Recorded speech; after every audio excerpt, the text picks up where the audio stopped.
Chris Chinnock here for Display Central with Dan Leunig with LG Electronics. We're at DSE 2013.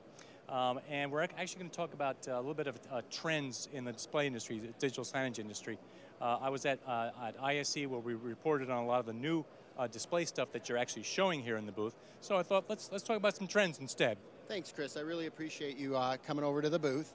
As you said, we're at DSE 2013, and some of the trends we're seeing and we're focused on in 2013 are really excited for digital signage. We're actually standing in front of one of the trends that we have, and that's the focus on moving from CCFL backlight to LED backlight. And the benefit to the customer and the end user is it's a green technology. So it uses significantly less energy. It's also thinner and weighs less, so mounting is less of a challenge. The products we have at the high end are actually our video wall products, which you have to come to the booth to see. They're behind us and can't be seen, but I can tell you it's outstanding. But the WS product is our mid-grade product. Yes. So it's got a uniform thin bezel, which is very important in digital menu boarding, and that talks to one of the trends that we're seeing, which is quick serve restaurants, casual serve restaurants, and other food service organizations are now implementing digital menu boards. So as we move into 2013, I think what you're going to see as a customer, just going into any retail environment, whether it's a restaurant retail environment or a store, is a move towards digital signage and a move towards interactive digital signage in some cases. So those are a couple areas. One really exciting thing that, once again, we can't do justice to showing you here is our 84-inch screen. Yes, we actually have some good video of that, and I saw lots of good stuff at ISE, so great, absolutely. Great. So that's an LED lit product. It's 4K resolution. Yes. So we actually make a digital media player that's capable of providing the actual content. So those are the areas that we're seeing some big benefit, and areas that we're going to see that product anywhere you need to make a huge splash. So for instance, if you're coming into McCarron Airport and you're coming down the escalator in the third terminal, you're going to see dual 84s on top of each other showing you which way to go. So you don't get lost, go to the wrong baggage claim, and waste any time getting to the things that you like in Las Vegas. Right. And that's an area that we're going to see in the future as retail and other environments look towards really creating a big buzz by having something that's larger than life.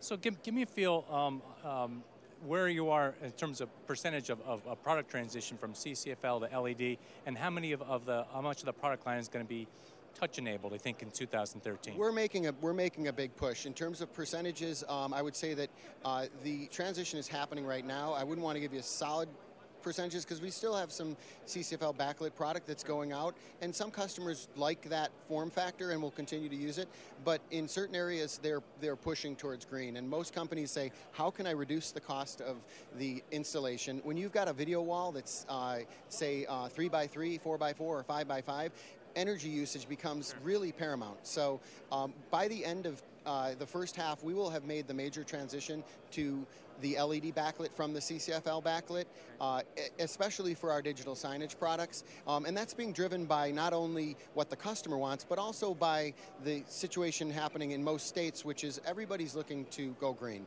And so you want recycling, you want to use less energy, and when you have a large rollout, especially in an airport, you want to use as little energy as possible. So you're not going to be stressing the grid as much. So we're making that transition very quickly, and we're promoting that with all of our customers. Now, will the pricing of the LEDs be about the same as the CCFL? There's still a little bit of a delta there.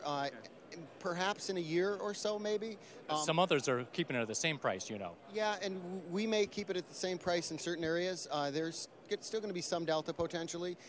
We are always going to be as competitive as necessary to make the business happen. That's you know, LG's strategy is to be cutting edge on the technology, the thinnest bezel, 47 and 55 inch, some of the nicest looking 4K displays out there in sizes that are basically cutting edge. Our product is going to be portrait and landscape versus some that are not. Sure. So we're going to make the foray into product that really meets all of the customers' technological needs, and we'll make sure that we're as competitive as needed. So you mentioned QSR as a focus this year.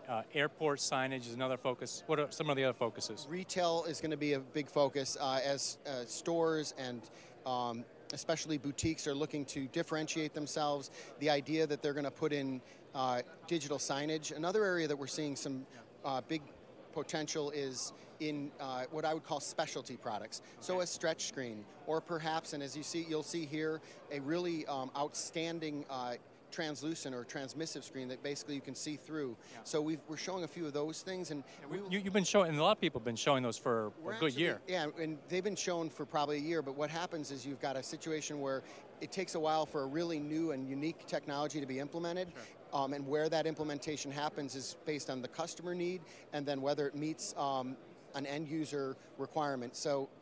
Do you see 2013 maybe as the year that transparent displays take off? Or? I would say probably 2013, first half of 2014. Integration is a question, how to get it to the right place, the type of content you utilize. So everything is driven, for the most part, from my perspective, not only by the technology of the display, but by the content that can be driven to it. Now, a lot of your displays are also 3D capable because you have the polarizing filter on them. Obviously, this is a glasses-based solution, not necessarily the best solution for signage. So it's interesting that you say that, and I totally agree. You know, you're going to walk into a store and grab a set of glasses and look at some digital signage? Likely. Probably not. An area where we may see some implementation is in public areas where viewing is actually the first thing that you do. So we haven't seen it yet, but bars and restaurants, if they're doing a larger video wall, 3x3, if you did a 3D video wall in that environment, when the Sunday football game comes on in 3D, and a sponsor says, I'm giving away the glasses, come in and see it, pay-per-view environments where you're already paying to be there. And by the way, it wouldn't have to be all 3D. It could be 50% of those screens are 3D. That's true. So somebody doesn't want to wear it because they have the issue with the shutter effect, which sometimes hits people. The fact of the matter is the glasses are a few dollars a piece versus some of the more active technologies, which can cost significantly more. And museums would work also. Well, and that's an interesting thing. So we've actually seen some very interesting 3D technology being used and implemented in the museum area, in engineering, in flight simulation, in areas like that. And actually, I was able to see like some really forward-thinking trends at UCal San Diego, where they're doing some of the very cutting-edge stuff that you're talking about, and they're talking about doing a 3D video wall and some cave-type environments. So there's a lot of interesting things for 3D, and a lot of people are, 3D came and then it kind of fizzled, and now it's, I'm pretty much a proponent of saying 3D is here. 3D is going to be a big aspect of the business, whether it's 3D without glasses at some point in time, which may take over if we can, bring it into the right situation. But with the glasses, you go to a movie and you watch a movie in 3D and you don't even hesitate to grab the glasses and watch the movie.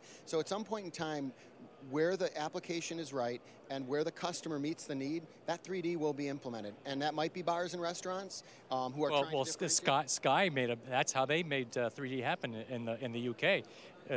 With 3D telecasts of sporting events. That was very powerful for them for laying the seeds for the home market. Exactly. And the home market generally, ends up being like a starting point for certain technologies. Once it gets into commercialization, you're talking about, scale, and you're talking about the ability to drive the information to them. Yeah. But the fact is, as soon as you have the Super Bowl in 3D, and a bar with a 3x3 video wall, which has the ultra-thin bezel, and the people come in and they put the glass on, they're there for the experience, that will be the type of environment that will take off in. Absolutely, absolutely. Dan, it's been a pleasure. Chris, it's been great to talk to you. Thank you. Thanks a lot. I hope everybody who's at DSE will stop by our booth, see what LG has to offer, because I'm telling you, 2013 is the year that LG will show its true colors with its IPS technology that drives it all. There you go. Chris Chinnock for Display Central.